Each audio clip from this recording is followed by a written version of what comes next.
Prendre courage à demain, même s'il a souffert, pour le petit morceau dans la salle senti.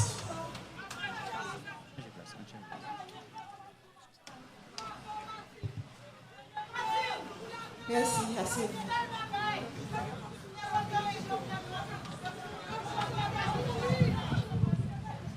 Monsieur le Premier ministre, Mesdames, Messieurs les membres du gouvernement, Mesdames, Messieurs les représentants des pays amis, Mesdames, Messieurs les fonctionnaires de l'État,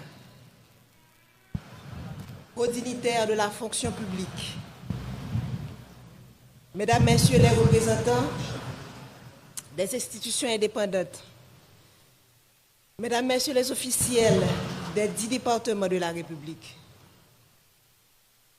Mesdames, Messieurs les représentants des collectivités territoriales, Mesdames, Messieurs les représentants du secteur privé des affaires, Mesdames, Messieurs les représentants des organisations de la société civile, Mesdames, Messieurs les représentants de la diaspora, frères Maxime dans tout le pays.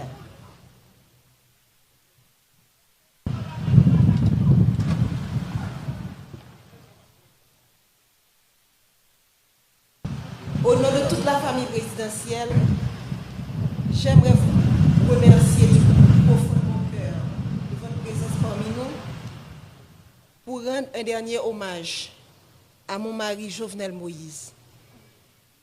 La famille vit des jours noirs. Faire le déplacement jusqu'ici pour nous soutenir, pour dire au revoir à mon président, à mon mari, mon ami, le père de mes enfants, est une marque de sympathie qui procure force et courage à toute la famille et l'aide à surmonter ces épreuves. Quand j'ai rencontré Jo, cet homme qui allait devenir mon mari et le père de mes enfants, j'ai vu en lui un esprit brillant, inventif et créatif. Un être passionné et déterminé, une personne sympathique, enjoué, doté de grand charisme, un jeune homme réservé, mais tellement généreux. Ce jeune homme m'a charmée et m'a séduite. Il a gagné mon cœur. Et depuis, nous avons décidé de construire un seul et même avenir. Nous avons choisi de ne faire qu'un seul et même être. Il est devenu ma chair et mon sang coulait dans ses veines. Il est devenu mon hymne et moi son orchestre. Ce jeune homme passionné, cet entrepreneur à succès, mon Jovenel Moïse, a toujours cherché à faire plus, à faire mieux. Pour avoir été longtemps une victime, il connaissait bien les vices de ce système pourri et injuste, dont personne avant lui n'a voulu parler. Ce système auquel peu avant lui ont voulu s'attaquer. Alors il a décidé de se lancer dans cette bataille pour le changement. Il s'est retrouvé du jour au lendemain avec tout le système en bloc en face de lui. Il a été traité de tous les noms, sous l'anonymat des réseaux sociaux, derrière la toute-puissance des micros et la pointe des stylos vendus à prix d'or, caché sous des titres ronflants dont il s'affuble. Expert S-mensonge, consultant en génération de problèmes, technicien du chaos, politicien miséreux et si misérable. Chacun s'est voulu plus créatif que l'autre. J'entendais des adjectifs associés au nom de l'homme de ma vie et j'avais du mal à m'imaginer que la folie du pouvoir, la vulnérabilité économique, l'envie pouvaient conduire à autant de méchanceté. Mais aussi était préparé. La famille savait que le combat de Jovenel Moïse nous vaudrait toutes les turpitudes. quoi nous n'étions pas préparés, ce à quoi je n'étais pas préparé, c'est de me tenir debout aujourd'hui pour prononcer l'éloge funèbre de mon mari. C'est de me réveiller un matin et de ne pas avoir jour à notre rituel matinal. Comment accepter de ne plus entendre ta voix, tes rires, de ne plus te toucher, de ne plus entrelacer nos doigts au tien? Comment t'imaginer partir quelque part sans moi, sans des enfants? C'est un cauchemar de je n'arrive pas encore à me réveiller. C'est une situation à laquelle tu ne nous avais pas préparés. Ta femme, tes enfants, tes petits-enfants, tes frères et sœurs, tes neveux et nièces, cousins et cousines, tes amis, tes collaborateurs, ton peuple. Nous sommes là ce matin à faire quoi? Te rendre au dernier hommage? Faire ton deuil? Nous ne sommes pas préparés à cela. Je me souviens encore de toi me disant que tu veux partir les mains propres et pures. Mais tu ne pensais pas partir sans avoir pu faire tes adieux. Tu ne pensais pas partir mutilé, désarticulé. Tu as été sauvagement assassiné, toi qui as toujours renoncé à la violence.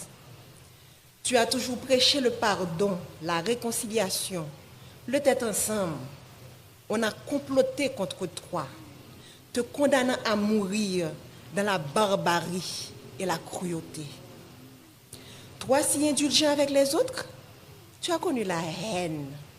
Ils t'ont jeté leur venin pour assassiner ton caractère. Toi, toujours si loyal envers eux, tu as été abandonné et trahi. Ton assassinat a mis à nu leur haine, leur laideur et leur lâcheté. Quel crime as-tu commis pour mériter un tel châtiment? Toi dont le plus grand péché a été d'aimer ton pays, défendre les plus faibles, les plus vulnérables, les plus opprimés, les sans-voix contre l'avarice des uns et la cupidité des autres. Est-ce un crime? Vouloir libérer l'État des griffes d'oligarques corrompus, est-ce un si grand méfait? Pourquoi vouloir électrifier son pays provoque autant de haine et de violence? Quand combattre la corruption est-il devenu un délit? Pourquoi vouloir démocratiser le crédit est un péché? Comment lutter pour l'égalité des chances d'accéder à la fonction publique est devenu condamnable? Sœurs et frères, haïtiennes et haïtiens, si vous croisez les bras, regardez les bourreaux, le sang ne cessera de couler. Aujourd'hui, c'est Jovenel Moïse. Demain, ce sera elle, ce sera lui, ce sera moi, ce sera nous. Les rapaces courent encore les rues. Leurs griffes et leurs crocs ensanglantés sont encore à la recherche de proie. Ils ne se cachent même pas. Ils sont là à nous regarder, à nous écouter, espérant nous faire peur. Leur soif de sang ne s'est pas encore étanchée. Mais Jovenel nous a montré le chemin. Il nous a ouvert les yeux. Alors, ne laissez pas se verser en vain le sang de notre président. Crions justice! Crions justice! Crions justice! Nous ne voulons ni vengeance, ni violence. La violence amène la violence, répétait souvent le Jovenel Moïse, le président. Nous ne céderons pas non plus à la peur. La peur engendre la peur, disait-il toujours. Nous allons les regarder droit dans les yeux, comme Jovenel Moïse les aurait fixés. Et nous allons leur dire, c'est assez. Jovenel, mon amour, mon compagnon, mon ami, mon autre moi, que vais-je devenir sans toi? Comment me résoudre à vivre sans toi? Ces pleurs qui inondent mon cœur, ces larmes dans lesquelles mon âme se noie, quand viendras-tu les sécher? Je ne peux pas te faire mes adieux, alors je te dis au revoir, Jo. Pars avec tout l'amour que je te porte. Les valeurs que tu as inculquées à tes enfants, à moi, à la jeunesse de ton pays, continueront d'exister de génération en génération. Pars en paix, mon cœur, pars avec le sentiment du devoir accompli. Laisse ton âme se reposer en paix. Nous nous chargerons du reste.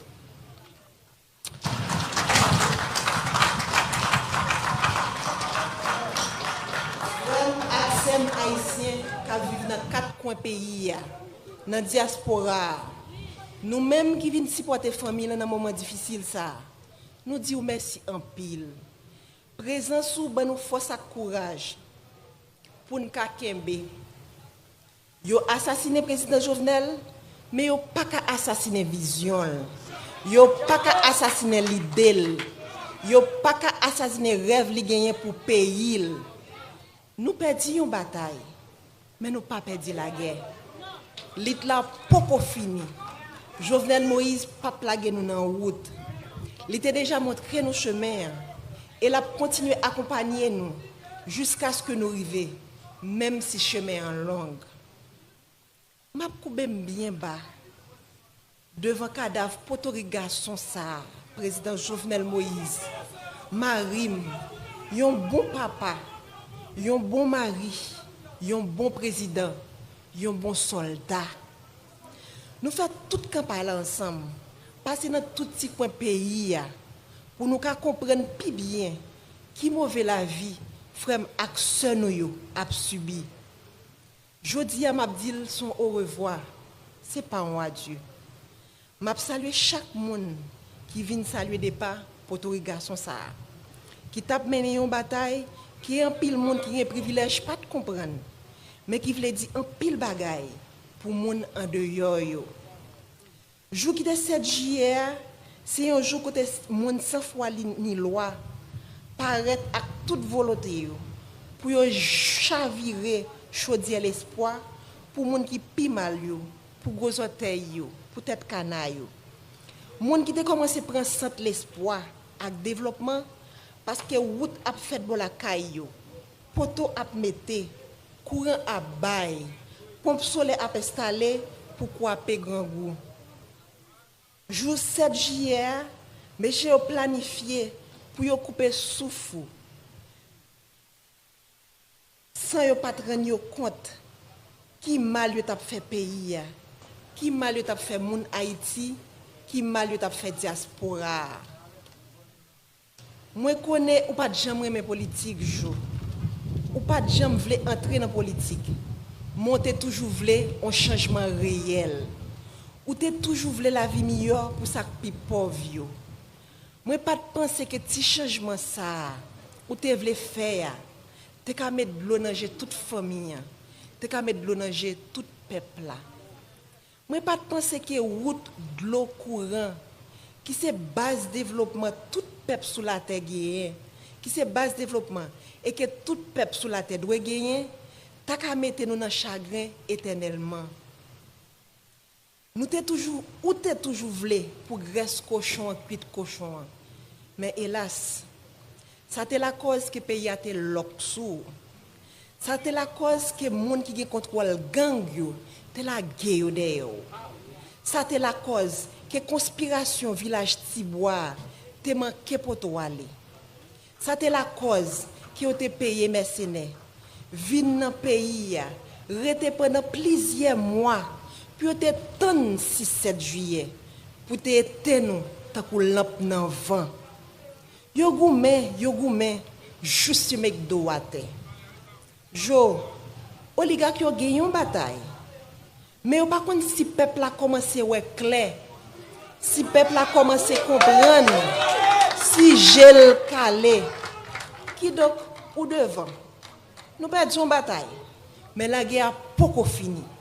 Il faut que nous jouions justice pour. Merci.